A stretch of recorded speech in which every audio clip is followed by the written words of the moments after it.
হতে পারে এই রমাদান আপনার জীবনের শেষ রমাদান হতে পারে।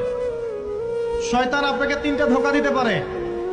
শয়তান আপনাকে বোঝাতে পারে আপনি অনেক জানি, আমার জানার দরকার নাই।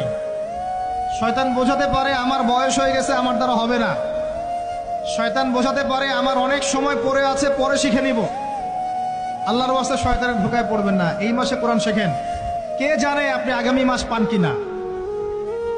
কোরআন শিখে নেন, রমজান মাসে তেলাওয়াত করে শিখে নেন, কি পাবেন।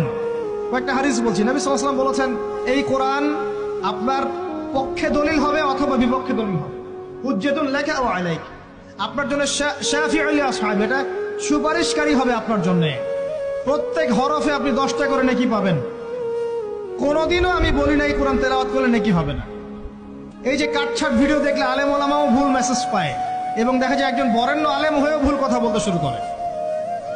এই জন্যই বলি এর ক্ষতিকর দিক কত। মূল বিষয় তার নখদর্পণে নাই, একটা কাটছাট ভিডিও দেখেছে, দেখেই কথা বলা শুরু করলো। কিন্তু সে আলেম, তার জানা উচিত কাফা বিল মারই কাযিবান ওয়া হুয়া ইয়াকুল কুল্লামা সামিআ। একজন মানুষের জন্য মিথ্যাবাদী হওয়ার জন্য এতটুকু যথেষ্ট, যা শুনলাম যাচাই বাছাই না করেই প্রচার করুন।